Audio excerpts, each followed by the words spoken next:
Hi everybody, thank you for joining me for today's Deer River Schools TechMegaByte. I'm Aaron Anderson, Instructional Technology Coach for Deer River Schools. And today I'm going to be talking about Schoology tests and quizzes. Many of you have probably used them, and they can be used to make kind of traditional tests and quizzes with the traditional kinds of tests and quiz questions, but there's also some extra stuff to it. Some multimedia things that you can do that can be really powerful tools to get feedback from students and let students show you what they know. I'm also going to talk a little bit about using tests and quizzes for kind of day-to-day activities in class and using those to give instantaneous feedback and take care of some of the busy work that we as teachers have to do by removing correcting. So we'll talk about that a little bit more. What I want to do first is I'm going to jump into the Schoology app on my iPad, and what I'm in there as a student, and I'm going to go into one of my courses. Prior to being an instructional technology coach, I was a science teacher, so we can see I have biology section 1, and I've set up a test there. And I just want you to see some of the types of questions that you can create using Schoology tests and quizzes, and you'll see this from a student's perspective. Okay, so I'm going to start the test and quiz on my iPad. We have some very basic questions, but you can see here that I have a timer for this question. So that's one of the features that's nice with Schoology tests and quizzes. There's a timer. Today's temperature is less than 50 degrees Fahrenheit. We're up here in balmy northern Minnesota. And then I'll hit next. And one of the things that's really nice about Schoology tests and quizzes is it lets you can embed audio and video instructions or questions if you want to go along with it. One thing to keep in mind though, I do have a timer set up here. It also is going to take this video just a little bit of time to buffer or load. Hi class, in this question I'm only referring to when it is sunny outside during the day. So this is an example of an ordering question.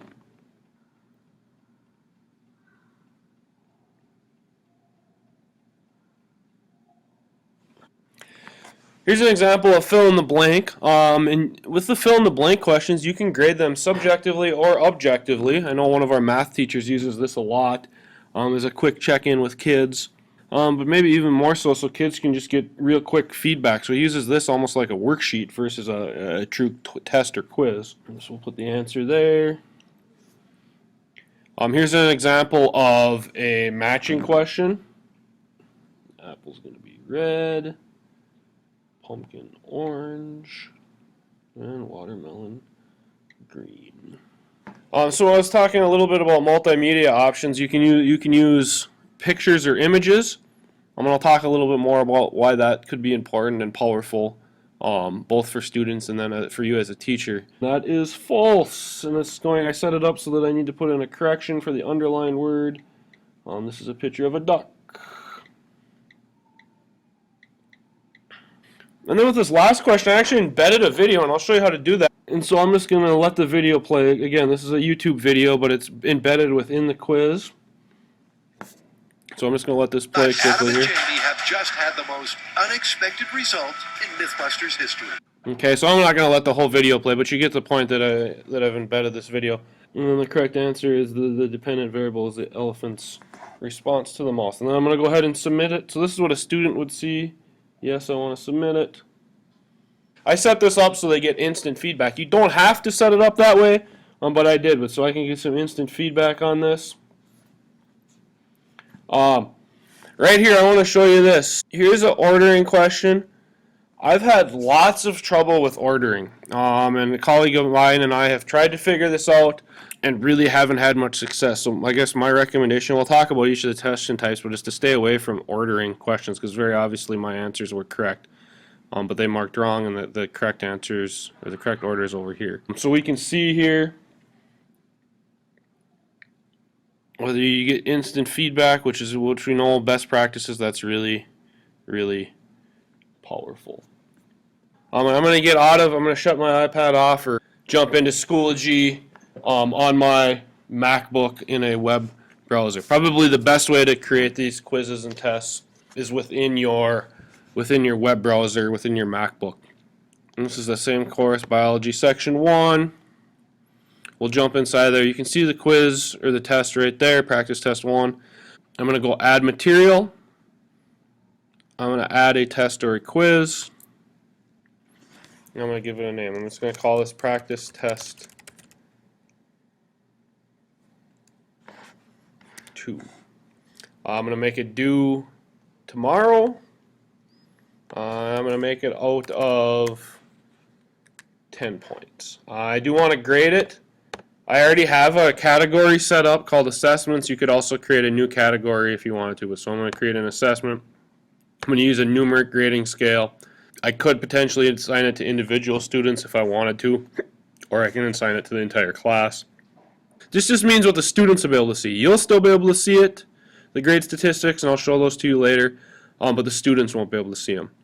You can enable or disable comments, and again, this is on the student end, what they can see. And then you can also copy these after they're finalized to another course, which is really nice. So I'm going to go ahead and create this quiz.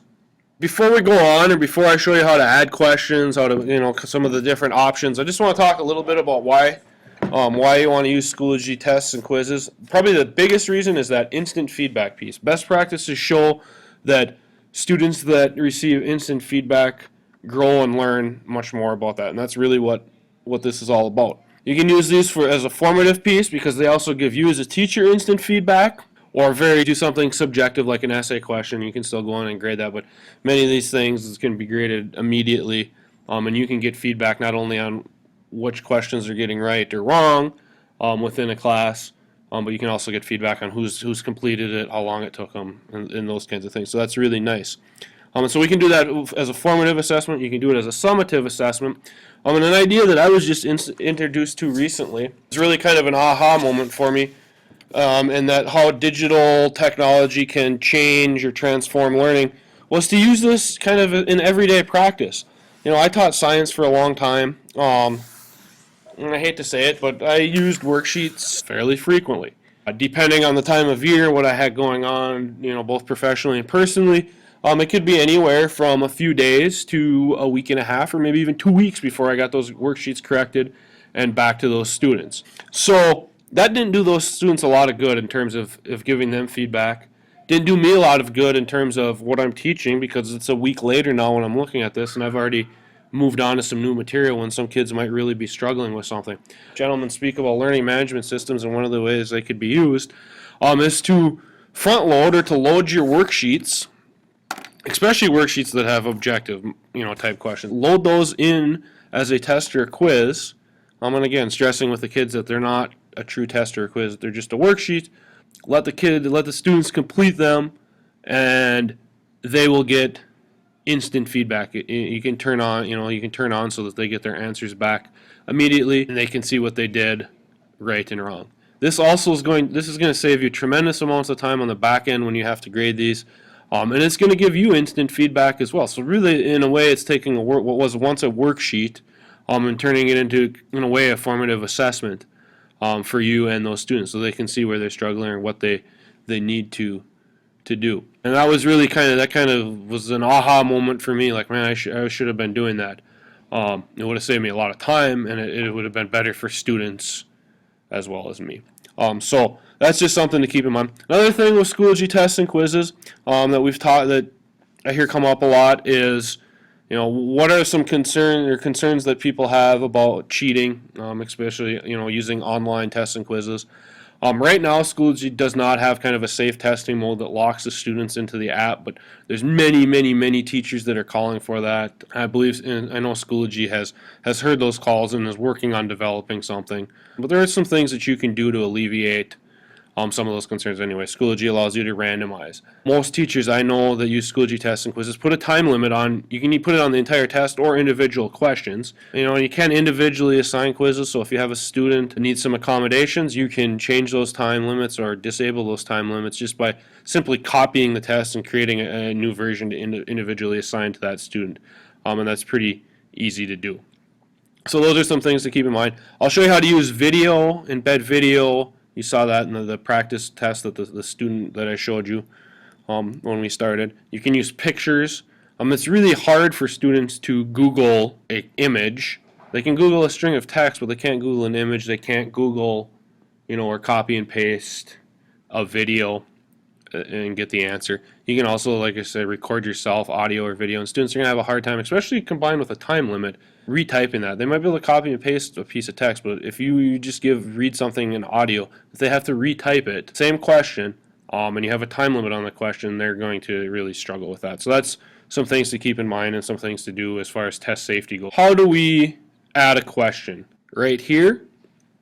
Okay, if you click that, you get a number of different options: true, false, multiple choice, ordering, short answer, essay, fill in the blank, and matching. We'll talk about individual question types coming up, but before we do that, what I want to talk about is just kind of all of these questions have a general kind of question editor in common, and we'll take a look at that.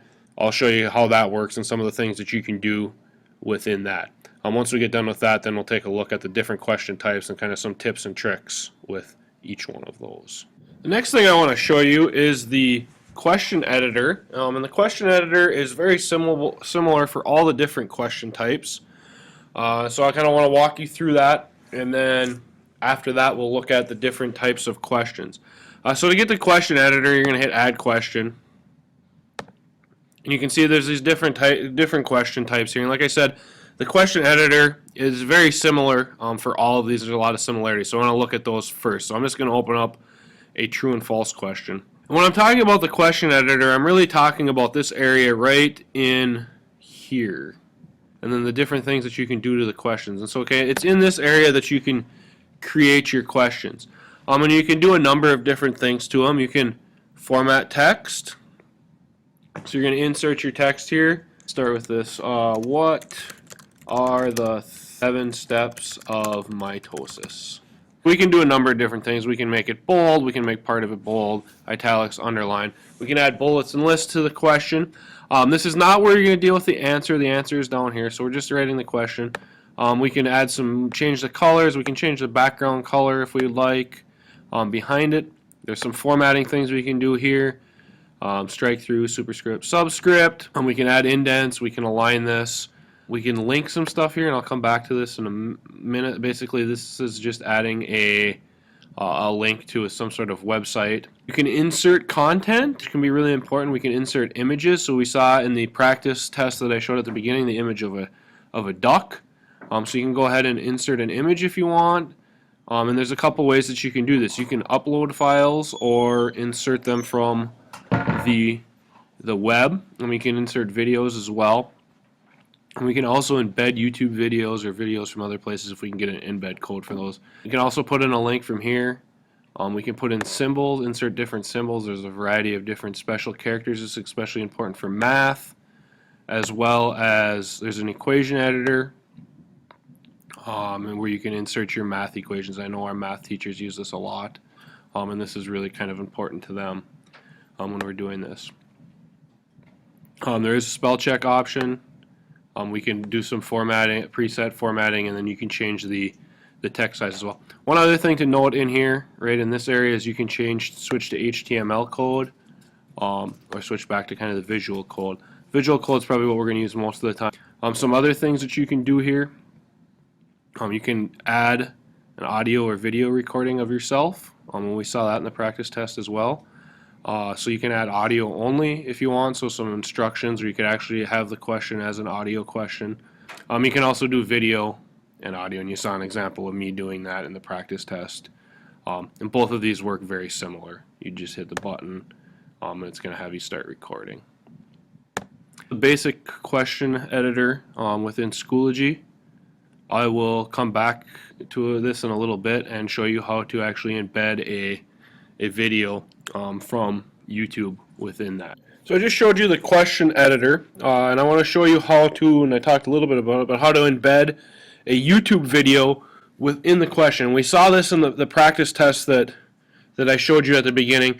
So the video plays right within Schoology, so the students don't have to leave Schoology. It'll play on an iOS device. It'll play on a MacBook within the browser as well. And it's embedded right there. They don't have to leave. They're not going to be looking at other information. They can stay right there. So we're going to add a question. It doesn't matter the question type. I'm just going to use multiple choice because we're going to do it within this question editor again here.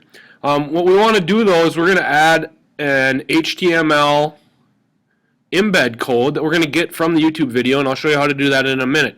And so what we want to do in order for this video to embed this video, right here, we want to switch to HTML. You really don't need to know anything about HTML. We just need to switch to it. You don't need to know how to write the code. And we're going to go grab the embed code from YouTube. So you're going to go to YouTube. I search steps of mitosis. I want to find a video that I want to use or that I want to ask some test questions about. I'm going to grab this one right here, open it up. It's going to start playing. I'm just going to hit stop. I don't need to play it. What I'm going to do is I'm going to click on share. When you click on share, you can see that it says embed right here. We're going to click on embed. And it's going to give you this web address and some other information. It actually gives you the HTML code. It's already highlighted. You're going to copy that. We are going to go back to Schoology and paste that embed code. You can also type a question that goes along with it. So actually we'll switch back to visual. And then you're going to type the question. So after watching this video, I'm going to scroll down a little bit. After watching this video, please choose the best answer from below. And I'm just going to make up an anaphase, telophase, mitosis, metaphase. There isn't even really, this isn't a good question, there isn't really an answer, but I'm just going to select mitosis. I go down here, give it a point value, and create the question.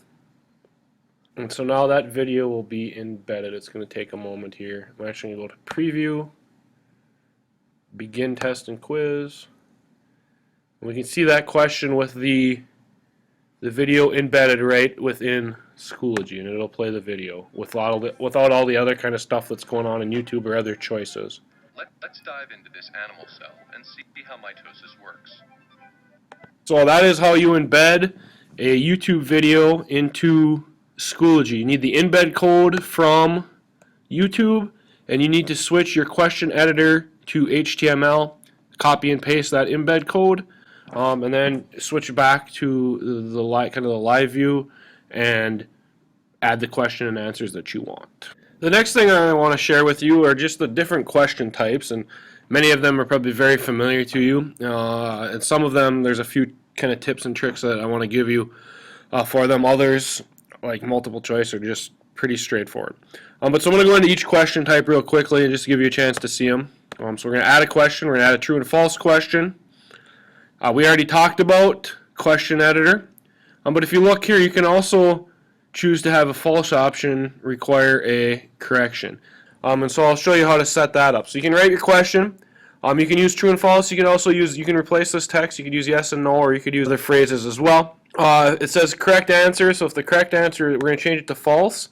And I'm going to click require a correction if false.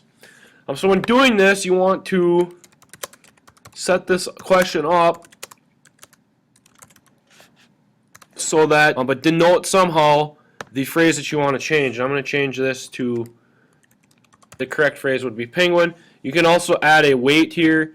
If the student entered the phrase incorrect, but they marked false, you can make it so that they get partial credit. You can make it a timed question. We talked about that for test security, especially true and false. You probably want to make it a timed question. You can make it a subjective question if you want, but that's going to require that you go in and grade it. One thing, so when we set up the test at the very beginning, we picked a total point value, and we want to make sure that these questions or these point values for individual questions kind of add up to that total, or it creates kind of a mess at the end as far as how this is scored or graded. And then I'm going to go ahead and hit create question. Alright, for a question like this, I probably would have had a picture to go along with it like I did in the practice test. But just for the sake of time, we're not going to do that. Add a question, multiple choice. What is the first step? Type your question. Put your choices down here.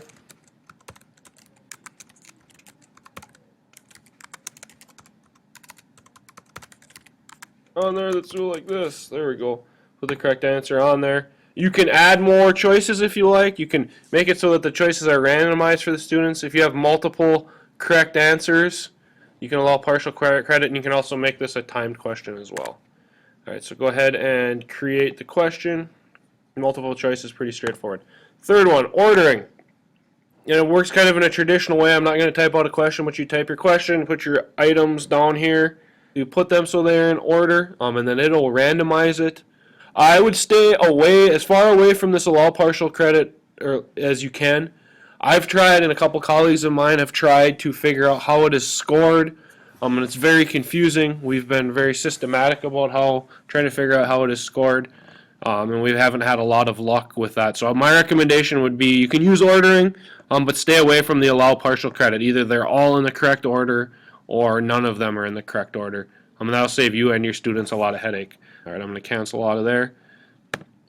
Fourth type of question are short answer essay questions.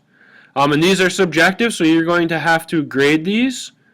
And there's no way to change that, but you can allow time. Allow video or audio answers for students. This is great, and this is a great accommodation. However, this feature does not work on iPads. You need to, if you're going to have a student use that, they're going to need to use a computer equipped with a microphone and camera. So any of the MacBooks would work great for this, and this is a great way for students that struggle with writing, or great accommodation to answer types of questions. You can put a character limit at the point value, and you can also put a time limit on there if you want. So I'm going to go ahead and actually I'm not going to create a question there because I didn't put anything in. Hit cancel. Fifth type are fill in the blank, and these can be subjective or objective. You type your sentence. I know math teachers really like this one because they can do something like this. Each underscore represents one blank, so you only want to use one underscore. -4 plus what equals 11, and if you do more than one blank, it's going to, if you look down here, it's thinking right now, but it's going to create answers for each of these. So I'm only going to use one blank. I'd add the answer in there. And we can set this up so students get instant feedback. You can allow partial credit if you have multiple blanks. You can give them a word bank if you want. If you're doing this something with written text and not numbers, you can give them a word bank to choose from. This makes sure that this kind of ensures if they're using a word bank that they spell the word correctly. You can also add multiple answers to the same blank. If you are using a word type question and you want, you're scared that kids might misspell it, you can add multiple spellings to that same blank, and both of those would both be correct, or those would be the correct answers. Again, you can set it up to be a time question. You can make it case sensitive if you want. So those are all kind of neat things that you can do with this fill in the blank. And so this is really useful if you want to. Give it a point value. We'll make it a time question just for this. We're going to give them 0.5 minutes. Case sensitive. And I'm going to go ahead and create the question. All right, so we can see this down here that they have 0.5 minutes to do it. We're going to add another question, matching. And again, matching's pretty straightforward. You can type out directions up here in the question editor. And then down here you're going to type out the question and the answer that goes with it. And then Schoology will automatically randomize those. You can also add some filler words if you want. Allow partial credit if they get some of them right. And you can make it timed question just like before. Add a point value. I'm not going to create one, but you guys can see what they look like. All right, under add question, there's a few more things, and we'll get into those later on. All right, so once you get your setting or your questions set up, and that kind of all in line, and you can check those, you can take a look at those questions under preview. You can actually go through and kind of see what the students will see. So you can check that out once you have your questions set up under preview. And then you want to go into settings. If you look right here, you can see your test is still unavailable. Students can't see it. So we want to go into settings. And there's some settings we want to set up that are kind of overarching quiz or test settings. You can add some instructions to the quiz or test. You can add pictures if you want. You can add a file to this if you wanted. So if you wanted to add a PDF for the students to look at, you could do that. You can add a link to a website. You can pull from your resources, and you can also add an audio-video recording. These instructions are kind of nice, especially if you're giving a Schoology quiz or test on a day that you have a sub, and there's some real specific directions you want to give the students before they get started. These also work great for as accommodations for students. If you look here, availability, this is availability to students. It's not available right now. The test is not available. We can change that to available right now. We have available from now until a certain date and time, or available from a time until a different time. You know, what I would do a lot of times is I make these ahead of time. I'd set they're going to be available starting tomorrow at 9 a.m. Because I don't want to have to remember to go back in and make them available. And then the until you can set someplace a long ways in the future, like after the quarter is over. This time limit, because we have some questions that have a time limit, you can't put an overall time limit on the test. The number of times attempt limit is the number of times that students can attempt the test. You do have some control over this, and you can go back in, and I'll show you that after a little while here. If a student takes a test and you want them to retake it, even if this attempt limit is set to 1, you can delete that test or unsubmit the test. But this is where this is going to be student controlled. So if they can only attempt it once, you'll have to go back in and make some changes. If they have multiple, if the attempt limit set to unlimited or more than one time, the students will be able to take it on their own that many times. Randomize. It's going to randomize the questions. And we can already randomize like the multiple choice answers, but so this we're going to randomize the questions each student sees as well. So this is another test security kind of a thing. Paging. This option is disabled because we've set a time limit, but one question per page. You can have multiple questions per page, kind of around the same topic if you use that. Keyboard language.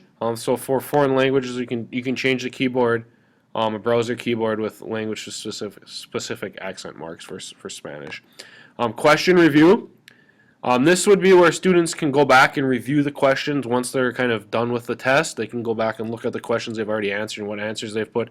Because we put a time limit, we can't select this. If you didn't have a time limit on the questions, you could select yes or no. Resumable. This just means that students can take a break or stop taking the test and then resume it at another point. So again, you can select yes or no. View submissions. This is probably, to me, the most important one out of this whole thing. View submissions. So can they see what their answers are after they've submitted it? And we have some options here. We can say yes, they can see it, or yes, they can see it with correct answers. To me, this is really the game changer. You know, this is where students can get that instant feedback and find out, you know, what they did wrong and how they did it wrong. I mean, we know that best practice is very timely feedback. So this is a way to do that. I know I used to give a quiz every Friday, or just about every Friday, as kind of a formative assessment to see where we were at with what we learned that week. I would select this and they'd get their correct answers back, and I forgot to set this up. I hadn't realized kind of the power of this feedback, and the students, they kind of were going nuts. You need to change this. Why didn't we get our answers? We want to know what we did right and what we did wrong. And they wanted it quickly, and they'd got used to it. And when I forgot to give it to them, it was unintentional. They let me know about it, and it's because they value that feedback, and that's how they learn. This is a great tool to use, where if you used to give a worksheet or something like that, that has objective type answers that you want your kids to get instant feedback on, and you don't want to spend as much time correcting, this is a great way to do it. You know, that time that you were going to spend correcting, you could spend looking at, you know, how the kids did and kind of analyzing that data, and then come back, you know, and adjust accordingly. All right, so that's the settings. Once you set that up, you're going to hit Save Changes. It'll set those. You can see now that I made our test available. A few other things. Results. So when you go into results, this is going to be the students' results. You can see here, here's my practice student right here that I have set up. Gradebook grade is out of 10. Remember when I said you set an initial point value and we set that at 10? And this is coming from that first practice test I showed you. I only had 4 points worth of questions there, and so this is their final score, and this is going to be what their gradebook grades, and it's going to be adjusted as a percentage. And so that kind of gets messy sometimes. So I try to make sure that the number of points on the questions add up to the number of points that I set the initial, when I did kind of the initial setup. I do view attempts. I haven't made any attempts on this. What you would see here, though, is you would see submission number, when I started it, when I completed it, how long it took, and what the score was. And if the score was incomplete or there was some subjective part that needed to be grading, I'd be able to go into the quiz and do that right there. I'm going to pause here. I'm going to go ahead and go take that quiz, and then I will open this back up and I can show you what that looks like. All right, so I went ahead and took that quiz using my practice student here. You can see the student's name, the number of submissions and number of attempts, what time and when I did the latest attempt, And then what my final score was, and you can see that the final score and the gradebook score match up because in this quiz I have those two set to be the same. So I'm going to go ahead and view my attempt, review the attempt by the student, and we get kind of the same information. We can see when they started, when they completed, how long it took them. So this is an important test security piece here. You know, if you know that you assigned this test or this quiz during the school day and you wanted them to complete it in class, and all of a sudden you see that that kid was there that day but he didn't go ahead and complete it until that evening or something like that, and then you can kind of wonder, you know, did he take it home and was looking at something online while he's taking it, or if this time taken isn't even close to what it takes the other kids in the class. You know, you got to know your students. You know, if it's a student that struggles with reading, maybe it did take them quite a bit longer. But if it's a student that shouldn't be taking, you know, should be on kind of average with the rest of the class, and this is way off or way high, you can kind of wonder what's going on there. You can also do some things right here with this gear to the test. We can unsubmit it. So this will allow the student to resume if they have any unfinished questions. You can also delete the entire thing if you want them to start over, especially with the attempt limits. You know, if you only have one attempt set to one attempt, but you know the student started it and got logged out or something else happened, you can go in here and delete it. And they need to start all over. Nothing's going to be saved for them. Then you can also view and edit their quiz or their test. So we can go in here.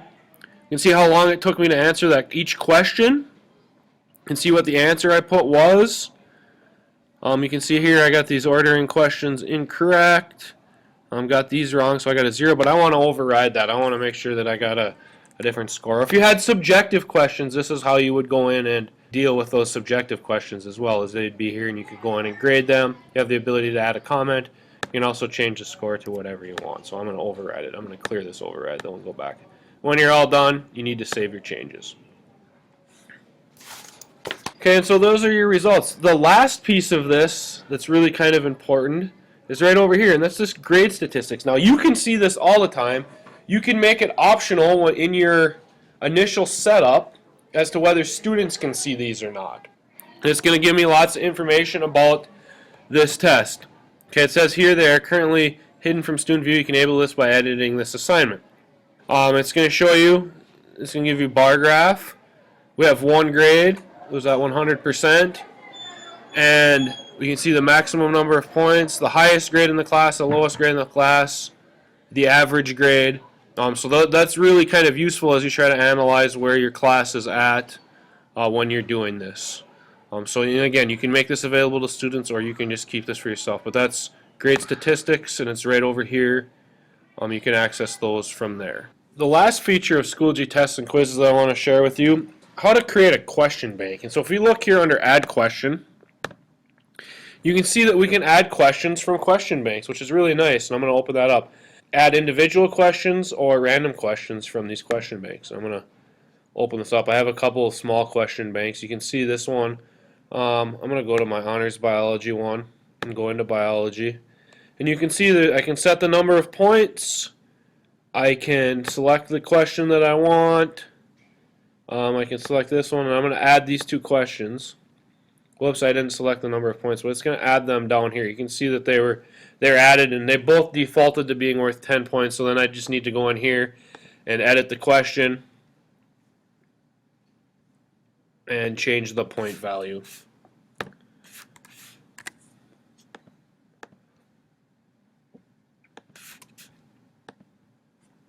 That's a question bank. That's kind of how it works.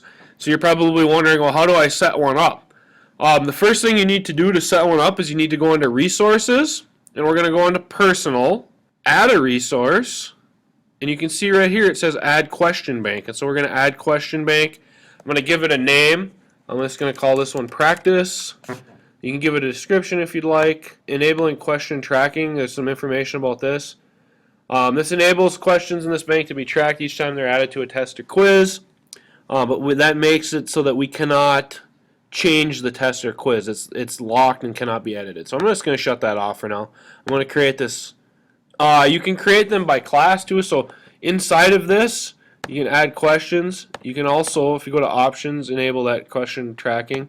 So you can add questions there. There's currently no items in this bank. So then I'm going to go back to my course. And I was in this course right here. to navigate back to my course. I'm going to go into the practice test. If I want to add all the questions in this test, I'm going to go to questions, and I'm going to go to options, and I'm going to add questions to bank. So that will add all the questions that are in this test to that question bank. If I want to add individual questions, I'm going to go to the gear for that question. I'm going to click on it. I'm going to click add to bank. Once we click either one of those, I'm just going to do this question. Then you need to select the question bank that you have set up. And I can go home, and you can, under my home page, you can see that I have practice test question bank. That's the one I just created. I'm just going to hit practice test. I'm going to add that question. If I go back to resources, personal resources, and I'm going to go to practice test 1, you can see that that question has been added to that question bank. If you want to remove that question from the bank, we can just delete it, and it's gone. It's not gone from the test, it's just gone from there. So that's question banks. They can be really useful. You can add either individual questions, or you can add all the questions from a quiz, so that in a different course, or if you use quiz questions and then later you want to create a test from those questions, you can. Or if you created a worksheet and there are some questions on the worksheet that you wanted to save to your question bank for use either this year on a test or a quiz, or next year in a class, that's a great way to do it. So this has been Schoology Tests and Quizzes. I hope you found this helpful.